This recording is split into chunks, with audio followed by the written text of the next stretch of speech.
conference. You've all been very patient, and like me, you have an eye on the clock because Chelsea are early kick-off today, and I know we've got to get away. So, for the results of both the leadership and deputy leadership elections, I will be announcing the votes cast for each candidate by round. If no candidate obtains more than 50% of the valid votes cast in any round, the candidate with the least votes will be eliminated from the ballot and those votes allocated according to the next available preference. We will also show the number of votes cast for each candidate by category of elector. The full details of the results will be available on the Labour Party website following this event. The result of the election of the Deputy Leader of the Labour Party is as follows. The number of eligible voters is 554,272.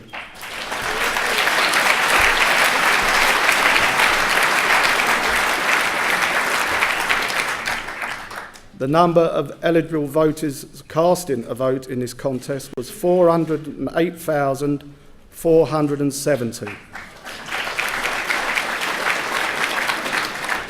The number of spoilt votes was 374. Not bad. So, the votes cast in round one are as follows. Ben Bradshaw, 39,080 votes.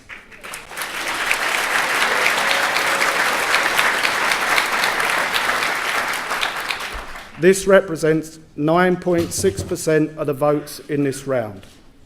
Stella Creasy, 78,100 votes.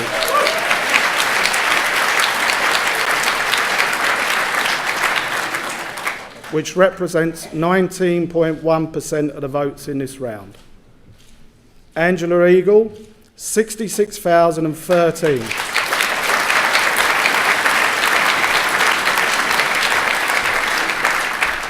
This represents 16.2% of the votes in this round. Caroline Flint, 64,425. This represents 15.8% of the votes in this round. Tom Watson, 160,000.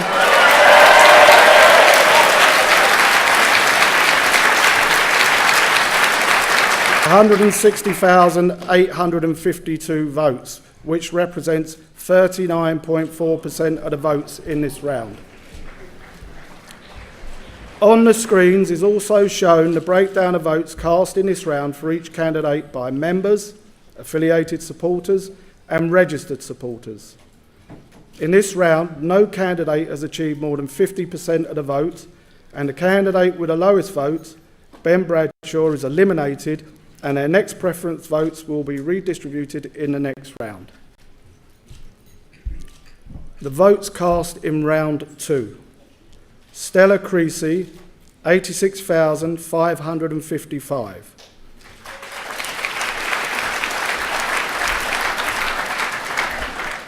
This represents 21.4% of the votes in the round. Angela Eagle, 72,517 votes. This represents 17.9% of the votes in this round. Caroline Flint, 74,581.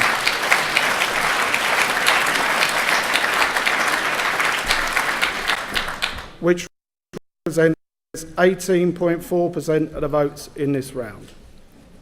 Tom Watson, 170,589 votes.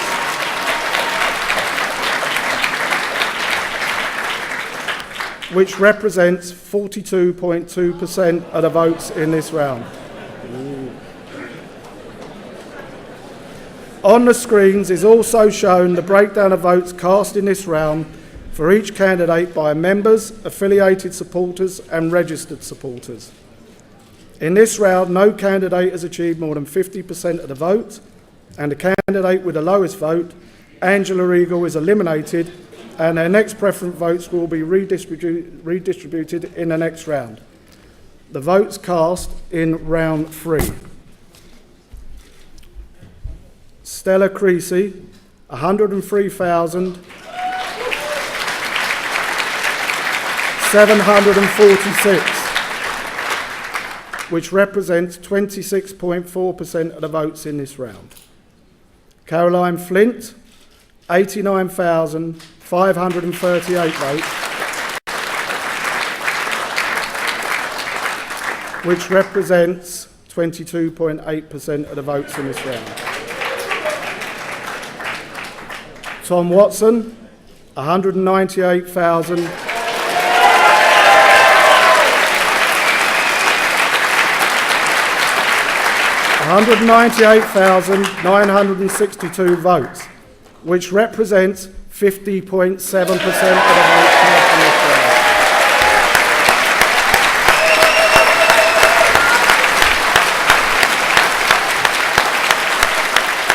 On the screens is also shown a breakdown of votes cast in this round by each candidate, by members, affiliated supporters and registered supporters. I therefore am delighted to declare Tom Watson elected as Deputy Leader of the Labour Party.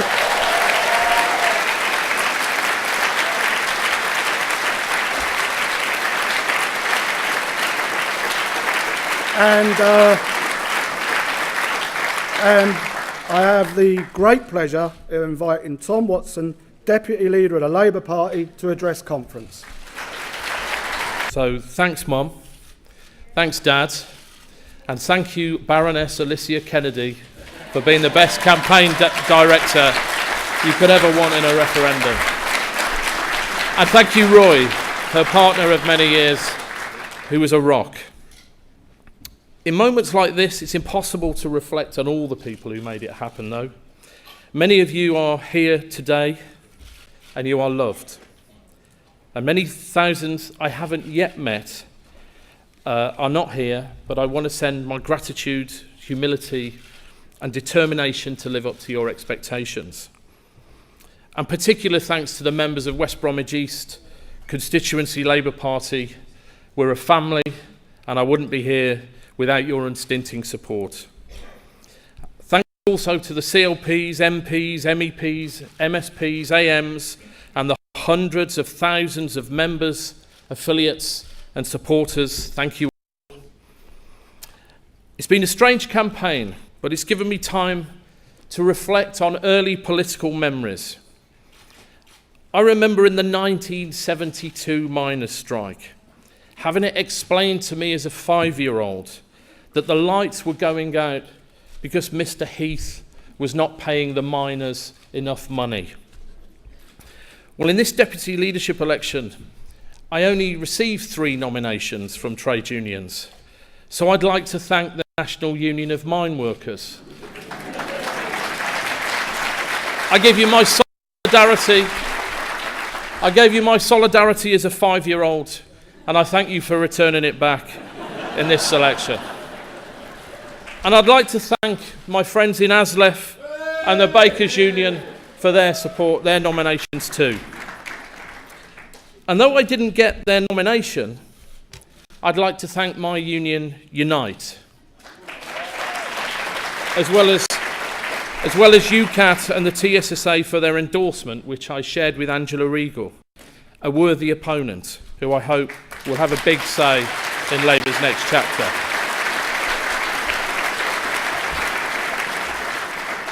I said in this campaign that our leader will have to cast a new vision for the country, and their deputy will have to help them realise it. And I meant it. I promised to back our new leader 100%.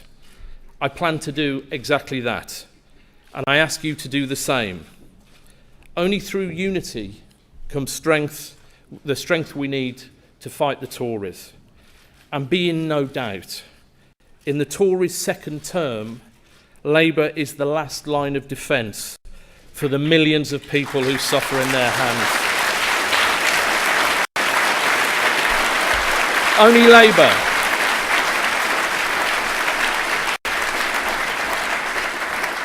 Only Labour can speak for the real Britain. We haven't always, but that's what we have to do again. We can and we will, I promise. And to those who feel alarmed by the scale of difference between the old world and the new, I say this: there is only one Labour. One Labour. And it's bigger than leaders or deputy leaders, bigger even than its members and supporters. And on behalf of the millions who need us, we are the guardians of decency and fairness, justice and equality in the United Kingdom, and we're going to continue to do that. At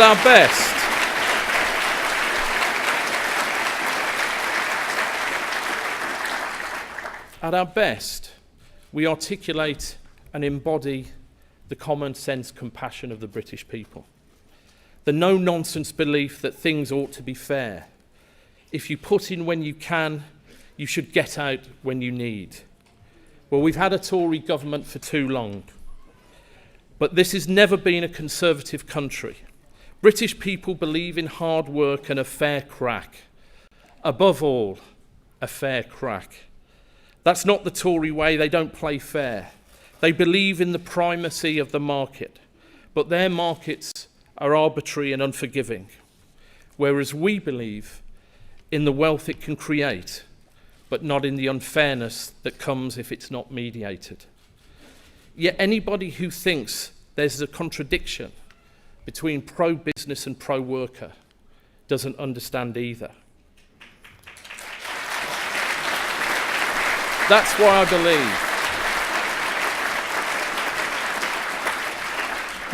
believe we are the true party of Britain. Yet we just lost another election. So we need to think again about what we offer and how we communicate it. I said I'd overhaul our party organisation, putting members and councillors at the centre of everything we do, and I'd lead a revolution in our digital campaigning and organisation. That work starts this afternoon. But I have to say, the Labour Party is at a critical moment, and great movements like ours endure by understanding and embracing moments of such change. We can't afford to duck the truth. I did 109 constituency visits in the general election campaign, and I've done 113 party meetings during this leadership election. So in the last 6 months, I've talked to a lot of people. I've talked to every kind of person there is. And I have a very clear sense that this election has been as much a referendum on the political culture of the Labour Party as it has been about the candidates' policies. And it's been an indictment of politics as a whole. People are sick of all politics. And even our own people are sick of the old ways of doing politics. That's the biggest challenge we've ever faced as a party. But if we face it together, embrace it together, we can turn it to our unstoppable advantage. Let those Tories and the pundits think we're weak, while we unleash the implacable power of hope. And to all those Tories sniggering up their sleeves that we won't win in 2020, I say simply this: watch this space, watch your backs. We'll be watching you, and we will win in 2020. And to all my comrades in arms in this hall and throughout the UK, I say, come with us, join with us. We're going to weave ourselves back into communities in every inlet and avenue of Britain. There should be nowhere in these islands that's not Labour. We stand for common sense decency of the great British people. Nothing is stronger than that. And if we take that out into the streets together, we will win. Thank you.